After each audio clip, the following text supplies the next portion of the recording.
राधा स्वामी जी, यह घटना एक भाई की है। जो भाई बाबा जी को बहुत मानता था और सेवा पर भी हमेशा जाता था, और उस भाई का भजन सिमरन भी बहुत था। जब उस भाई को नामदान मिल गया तो वह भाई बड़े मन से और लगन से घंटों घंटों नाम पर ही बैठा रहता था और उसे बहुत अच्छा लगता था। अगर उस भाई को कोई कहता था कि भाई कोई काम कर लो, घर के बारे में भी देख लिया करो, पर वह भाई किसी की भी नहीं सुनता था और यह ही कहता था, मालिक अपने आप करेगा, मुझे भजन सिमरन से मत उठाया। इतना उस भाई का भजन सिमरन। भाई के भजन सिमरन को 2-3 महीने हो गए। लगातार भाई इसी ही रूटीन से अपना भजन सिमरन करता था। ऐसे ही 6 महीने गुजरे, साल गुजर गया। उस भाई का भजन सिमरन थोड़ा थोड़ा कम होने लगा। अब उस भाई के मन में एक शंका आ और वह सोचने लगा कि मुझे इतना टाइम हो गया है, 3 महीने हो गए, मैं कंटिन्यू सिमरन पर बैठता था, लेकिन अंदर से मुझे कुछ भी दिखाई नहीं दिया। ऐसा क्यों? कुछ तो मुझे पता चलता। बाबा जी कहते हैं कि सब कुछ अंदर ही है, लेकिन अंदर मुझे कुछ भी दिखाई नहीं दिया। अब वह भाई वहमों भरमों में पड़ गया और अपने भजन सिमरन की तरफ कम ध्यान देने लगा। और सेवा पर तो वह भाई हमेशा जाता ही था। अपनी सेवा पर वह वैसे ही जाते थे जैसे जाते थे, लेकिन भजन सिमरन उस भाई ने दिन ब दिन कम ही कर दिए। ऐसे ही 1-2 साल बीत गए और उस भाई का भजन सिमरन बिल्कुल ही छोड़ दिया। कभी महीनों 2 महीनों में अगर एक आध बार उस भाई का मन करता तो वह भजन सिमरन करता, नहीं तो नहीं करते। ऐसे ही समय बीतता गया। एक बार उनका बेटा बहुत ज़्यादा बीमार हो गया। इतना बीमार हो गया कि जिस भी डॉक्टर के पास जाते थे, चेकअप कराते थे, तो डॉक्टर कहते थे कि हमें तो यह भी समझ में नहीं आ रहा कि आपके लड़के को बीमारी क्या है, हम क्या करें। हम तो इतना इलाज कर रहे हैं, लेकिन आपका बेटा ठीक ही नहीं हो रहा। अब वह परिवार बड़ा परेशान कि पता नहीं हमारे बेटे को क्या हो गया है, क्यों ठीक नहीं हो रहा। तो ऐसे ही एक दिन उनके घर में कोई पड़ोसी आया और वह कहने लगा कि आपका बेटा ठीक नहीं हो रहा है, ऐसे ऐसे पास में ही कोई सियाना बाबा है, आप वहाँ चले जाओ, क्या पता इसे कोई बाहरी तकलीफ हो। अब वह परिवार बड़ा परेशान था, तो वह कहने लगे कि हमें एड्रेस बता दो। उन्होंने बता दिया। अब वह परिवार अपने बेटे को लेकर वहाँ पहुँच गए। जब वहाँ पहुँचे तो वो जो बाबा था उसने कहा कि आपके बेटे की तो हालत ही बहुत खराब है, इसको तो बहुत पुराना किसी ने कुछ किया हुआ है, इसका तो बहुत लंबा इलाज चलेगा। अब वह परिवार तो वैसे ही परेशान था।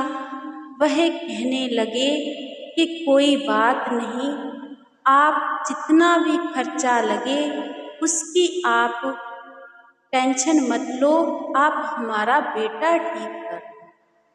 अब वह बाबा कहने लगा, ठीक है, मैं एक धागा देता हूँ, थोड़ा सा हवन करूँगा यहीं पर और कुछ भभूति देता हूँ।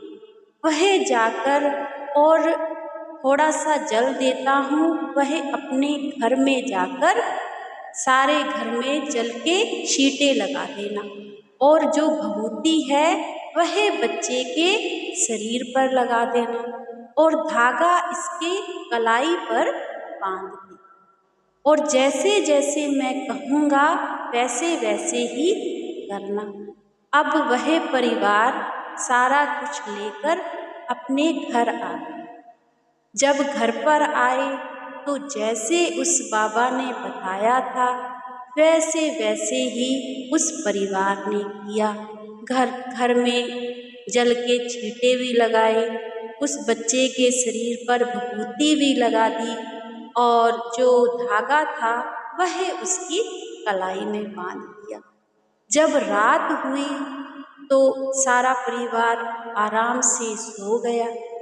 जब सुबह हुई तो देखा कि उस लड़के के हाथ में जो धागा था वह नहीं। अब परिवार वाले बड़े हैरान और परेशान कि धागा कहाँ गया है। अब घर में वहाँ जो बिस्तर था उस पे ढूंढने लगे कि धागा गया तो गया कहाँ। धागा कहीं नहीं मिला। अब वह शक करने लगे कि शायद हमारे बच्चे पर फिर किसी ने कुछ कर दिया। यह सोचकर वह परिवार फिर उस बाबा के पास चले। जब उस बाबा के पास चले गए तो जाकर कहने लगे कि ऐसे ऐसे हमने रात को बच्चे को धागा बांधा था, सुबह वह धागा ही गायब हो गया। तो वह जो बाबा था वह कहने लगा कि ऐसा तो नहीं होना चाहिए, चलो कोई बात नहीं है, मैं दोबारा से बना देता हूँ, इस बार मैं अच्छे से बनाऊँगा और सारा कुछ ऐसा करूँगा कि अगर कोई भी कितना भी जोर क्यों ना लगा ले, आपके बच्चे को कोई छू भी नहीं सकता। फिर उस बाबा ने धागा बना दिया, भभूति दे दी, जल के छींटे दे दिए, सब कुछ फिर वैसे के वैसे कर दिया और वह परिवार फिर अपने बच्चे को लेकर घर पर आ गए। जब घर पर आए फिर वैसे ही रात को उन्होंने धागा बांध दिया। सुबह देखा तो वह धागा फिर गायब हो गया। अब जब फिर से गायब हो गया तो बड़े परेशान। अब वह जो सत्संगी भाई था वह कहने लगा कि इस बार मैं अकेला ही जाता हूँ, बच्चे को घर पर ही रहने देता हूँ, मैं पूछता हूँ कि यह क्या हो रहा है। जब वह भाई उस बाबा के पास गया तो जाकर कहा कि आप पता नहीं क्या कर रहे हो, जितने भी आप धागे देते हो, आप तो कहते हो कि बच्चे को कुछ नहीं होगा, हमारे बेटे की दिन ब दिन तबीयत और खराब होती जा रही है और धागा भी गायब हो गया। 2 बार ऐसा हुआ है, आप क्या कर रहे हो। तो वह बाबा कहने लगा कि आपके घर में लगता है किसी ने बहुत बड़ी शक्ति छोड़ी है, तो उस धागे को वह रहने नहीं दे रही। अब मुझे लगता है कि आपके घर ही जाकर मुझे हवन करना पड़ेगा, तभी सारा कुछ ठीक होगा।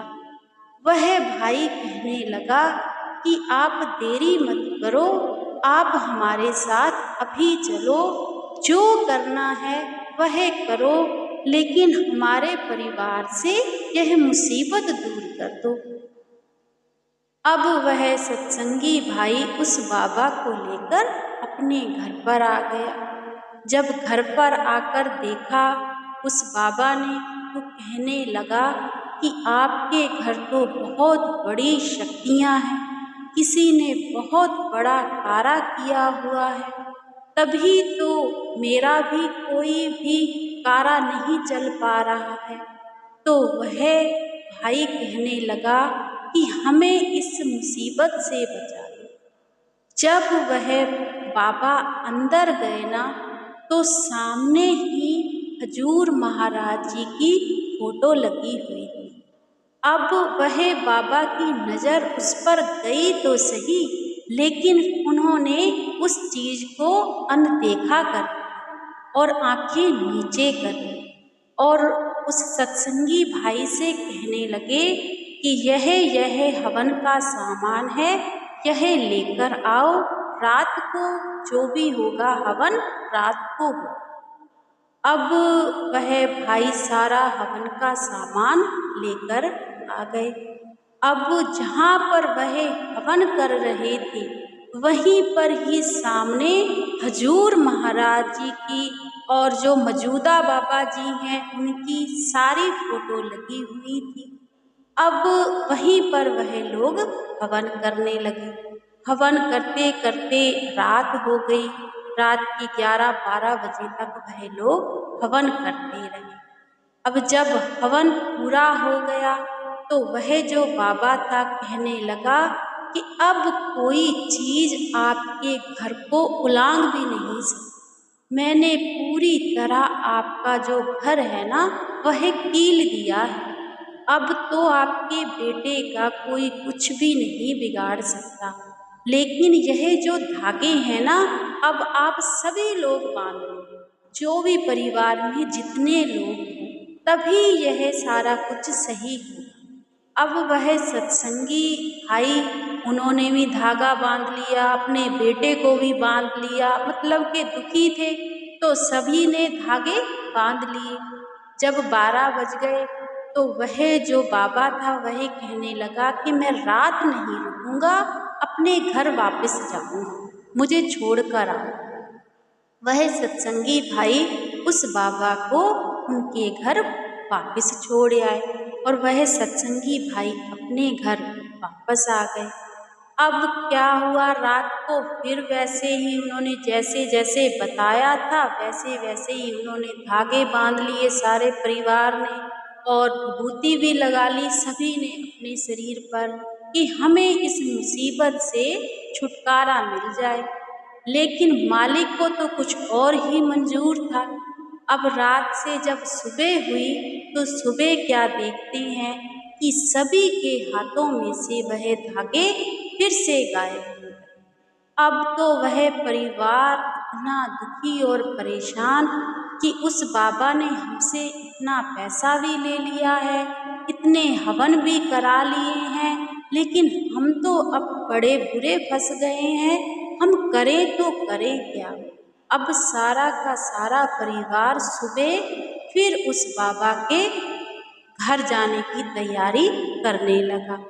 लेकिन उधर वह जो बाबा था वह वैसे ही बहुत परेशान था। वह भी उस परिवार को उड़ीक रहा था कि कब वह परिवार आए और मैं उनको अपनी जो मेरे साथ हुआ है वह मैं उनको बताऊं। जब वह परिवार उस बाबा के दरवाजे पर पहुंचा, तो वह बाबा तो पहले ही दरवाजे पर खड़े थे और वह बाबा हाथ जोड़कर उनसे कहने लगा कि भाई अंदर मत आना। तो वह परिवार कहने लगा कि हमसे कौन सी गलती हो गई है, आपने तो हमसे इतना खर्चा भी ले लिया और अब आप कह रहे हो कि बाबा अंदर मत आना, बताओ हम क्या करें।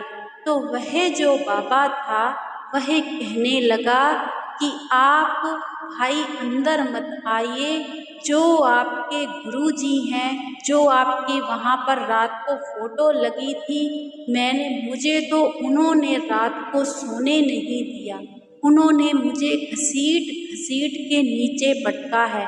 मैं तो पता नहीं मैंने कैसे रात निकाली है, और वह जो रूह जो मालिक था, उन्होंने तो मुझे सब कुछ ही दिखा दिया है, सारा अंदर से मुझे सब कुछ दिख गया है। और भाई आप किस चक्कर में पड़े हो?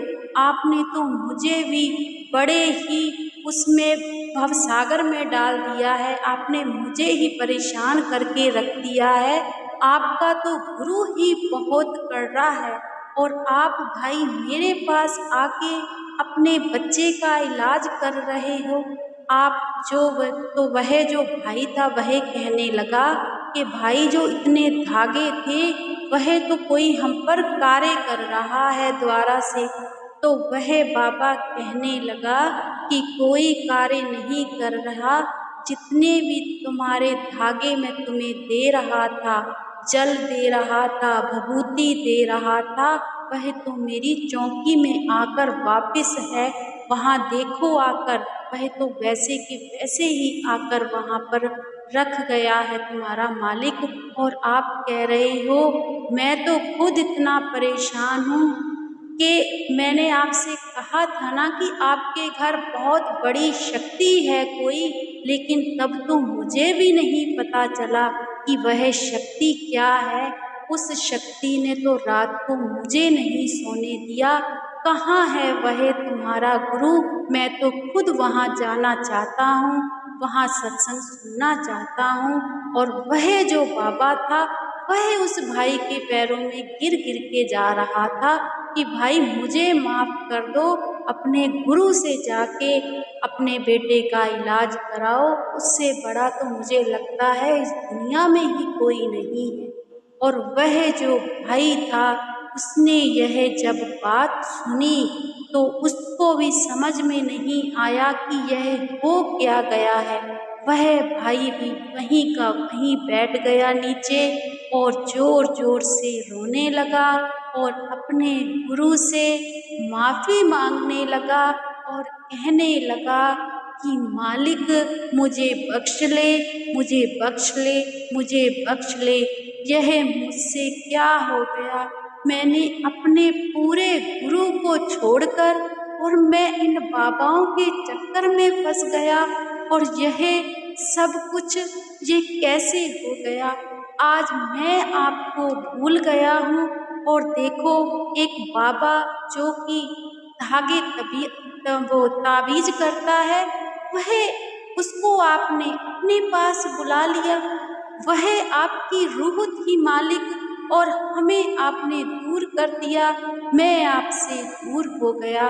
वह भाई बहुत ज़्यादा रोया और अपने गुरु से माफ़ी मांगने लगा।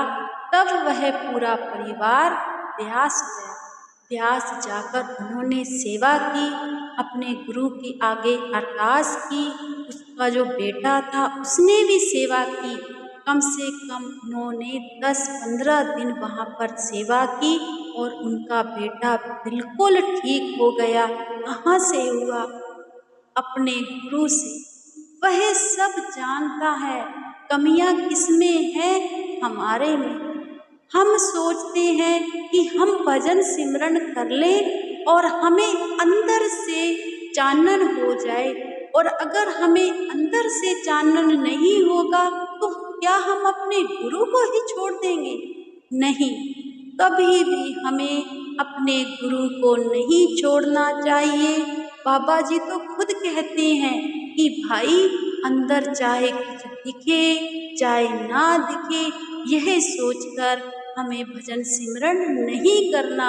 हमें भजन सिमरन अपनी मालिक का हुक्म मानकर करना है। अगर यह घटना आपको अच्छी लगी हो तो ज़रूर लाइक कीजिएगा। राधा स्वामी।